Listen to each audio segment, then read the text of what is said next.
Assalamualaikum warahmatullahi wabarakatuh. Selamat pagi anak-anakku yang hebat. Nah, bagaimana ya kabar kalian pada hari ini? Semoga kita semua selalu dalam lindungan Tuhan Yang Maha Esa. Nah, anak-anakku yang hebat, sebelum belajar, marilah kita berdoa terlebih dahulu supaya apa yang kita pelajari bisa bermanfaat bagi kita semua. Berdoa mulai, berdoa selesai. Nah, anak-anakku yang hebat, pada pertemuan kali ini kita akan belajar tema 2, persatuan dalam perbedaan. Subtema 1, pembelajaran kedua, makna persatuan dalam perbedaan. Nah, coba kalian lihat pada gambar, ada sekelompok anak yang sedang bermain sepak bola. Ya, mereka berbeda-beda. Ada yang berkulit putih, berkulit sawo matang, dan berkulit hitam, berambut lurus, berambut keriting, ya, dan berambut pirang. Nah, itu adalah perbedaan. Tapi dengan bermain bola bersama, itu menandakan adanya persatuan. Ya, seperti bangsa Indonesia, ya, yang merupakan bangsa dengan beragam suku bangsa, budaya, agama, serta keadaan ekonomi yang beragam. Perbedaan tersebut adalah kekayaan bangsa Indonesia.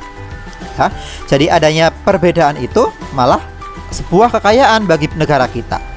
Nah, untuk menjaga semangat persatuan dalam perbedaan, kita perlu hidup dengan rukun dan damai. Ya, hidup rukun dapat dibangun mulai dari lingkungan keluarga, kemudian lingkungan sekolah hingga masyarakat. Nah, dalam sebuah cerita yang berjudul Perbedaan yang Menguatkan, yuk kita baca bersama terlebih dahulu ya, supaya kita mengetahui apa isi dari bacaan tersebut. Kampung Cempaka adalah kampung transmigran. Warganya berasal dari berbagai daerah padat di Pulau Jawa. Hal itu menjadikan mereka berbeda suku maupun agama. Di Kampung Cempaka hiduplah 5 orang sahabat. Ada Asnah yang berdarah Sunda, Utami dari Banyuwangi, Tony seorang anak etnis Tionghoa yang sebelumnya tinggal di timur, dan Marta, anak seorang pendeta yang dahulu tinggal di Solo. Di Kampung Cempaka rumah mereka bersebelahan dan mereka pergi ke sekolah yang sama. Itu sebabnya mereka sangat akrab. Mereka suka bermain bersama dan sering menghabiskan waktu di rumah satu sama lain. Meskipun berbeda suku, kebersamaan begitu kental terlihat dalam keseharian mereka. Bersama anak-anak lain di Kampung Cempaka, mereka setiap akhir minggu berkumpul di balai utama kampung. Biasanya, selain berolahraga bersama, mereka juga kerap berkeliling ke rumah warga, membantu melakukan apa saja yang dibutuhkan warga. Kadang-kadang mereka membantu warga lanjut usia, sekedar membereskan rumah atau menyiapkan makanan. Sesekali juga membantu orang tua yang sedang bekerja bakti membersihkan lingkungan. Dari Tony, mereka belajar menari barongsai, lalu mereka ajarkan tarian itu kepada anak-anak sekampung. Sementara itu, setiap tiba saat panen, Wande dan keluarganya akan sibuk memimpin warga membuat tumpeng gede, yaitu nasi khas dari daerah Tengger yang dibuat untuk mensyukuri berkah Tuhan dalam wujud panen raya. Sikap toleransi yang ditunjukkan kelima sahabat itu memang sekedar berupa hal-hal kecil. Hal kecil dalam keseharian itulah yang mencerminkan kehidupan Bhinneka Tunggal Ika di Kampung Cempaka yang kaya akan perbedaan. Mereka hidup damai, berdampingan, dan tulus saling menjaga. Nah, ya, berdasarkan bacaan di atas dapat kita simpulkan bahwa perbedaan tidak menghalangi persatuan. Dengan bersatu, kita dapat melakukan banyak hal, ya kan? Untuk menjaga semangat persatuan dalam perbedaan, kita perlu hidup dengan rukun. Hidup rukun dapat dibangun mulai dari lingkungan keluarga, sekolah, hingga masyarakat. Nah, ada beberapa sikap yang diperlukan untuk mencapai persatuan dalam perbedaan.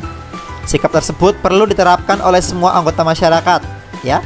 Sikap-sikap tersebut apa ya? Yang pertama adalah peduli. Ya. Hidup rukun itu bermula dari sikap peduli terhadap orang lain, ya. Peduli itu berarti menyadari bahwa orang lain mempunyai kebutuhan yang berbeda dari kita. Peduli juga berarti memahami sikap apa saja yang dapat menyenangkan atau mengganggu orang lain. Yang kedua, mendahulukan kepentingan bersama. Sebagai bagian masyarakat yang beragam, kita perlu mendahulukan kepentingan bersama di atas kepentingan pribadi atau golongan. Yang ketiga, toleransi kepada orang lain. Toleransi artinya sikap saling menghormati dan menghargai antar individu meskipun terdapat perbedaan. Nah, apa sih ya manfaat dari hidup rukun itu? Yang pertama adalah menciptakan kedamaian, ya, damai, tentram, tenang, ya. Yang kedua, hidup menjadi aman, nyaman, dan tentram. Yang ketiga, menghindari perselisihan atau permusuhan. Yang keempat, dapat saling membantu ketika mengalami kesusahan. Yang kelima, mempererat persatuan dan kesatuan bangsa. Itulah manfaat dari hidup rukun, ya, dengan orang lain. Nah, nilai-nilai persatuan dalam perbedaan di lingkungan sekolah, di antaranya yang pertama, piket kelas secara bersama-sama, itu persatuan, ya. Yang kedua, kegiatan mengumpulkan sumbangan untuk korban bencana, itu ya wujud dari persatuan. Nah, gambar tersebut adalah contoh penerapan persatuan dalam perbedaan di sekolah, ya. Contoh lainnya, ya, membantu teman yang kesulitan memahami mata pelajaran, bermain bersama pada jam istirahat tanpa membeda-bedakan, membantu peringatan hari besar agama yang dilakukan di sekolah. Nah, kemudian setelah kita melakukan kegiatan tersebut, apa yang kita peroleh? Nah, yang pertama, dapat saling membantu jika ada pelajaran yang tidak mengerti. Yang kedua, suasana belajar di kelas menjadi nyaman. Yang ketiga, persahabatan semakin erat. Dan yang keempat, membangun kekompakan antar siswa.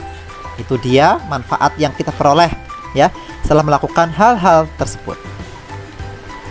Nah, kalau di lingkungan masyarakat, ya, kita perlu bersikap peduli.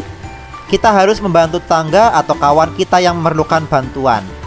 Meskipun berbeda suku atau agama, kita juga perlu bersikap toleran di lingkungan masyarakat. Sebagai contoh, pada gambar pertama ada gotong royong membersihkan lingkungan, dan gambar kedua gotong royong membangun pos ronda. Ya, itu dia sikap peduli, ya, bersatu dalam perbedaan. Iya. Contoh lainnya, membantu korban bencana alam tanpa melihat latar belakang mereka. Mempersilahkan orang lain untuk beribadah sesuai agamanya masing-masing. Membantu tetangga yang kesusahan meskipun berbeda suku atau agama. Dan manfaatnya apa? Kehidupan bermasyarakat menjadi aman, tentram, dan damai. Masalah lebih cepat terselesaikan karena semua masyarakat bersatu, dan lebih banyak pendapat yang disampaikan ketika bermusyawarah. Itu akan lebih cepat untuk menyelesaikan masalah. Nah, ketika di sekolah, teman-teman di kelas juga biasanya berasal dari berbagai suku bangsa. Kita dapat mendengar logat daerah yang berbeda. Oleh karena itu, kita harus bersikap toleransi, ya. Nah, yang kedua adalah pola lantai dalam gerak tari. Ya, apa sih pola lantai itu? Pola lantai itu adalah garis yang dilalui penari saat melakukan gerak tari. Pola lantai dapat dibentuk secara tunggal, berpasangan, atau berkelompok.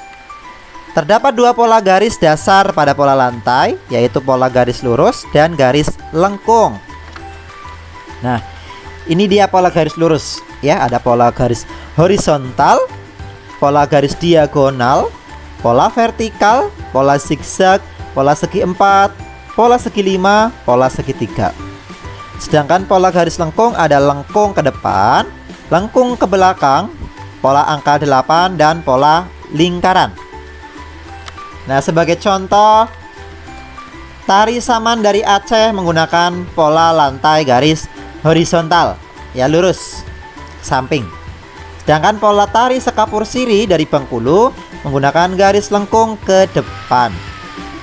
Sedangkan pola tari pendet dari Bali menggunakan lengkung ke depan.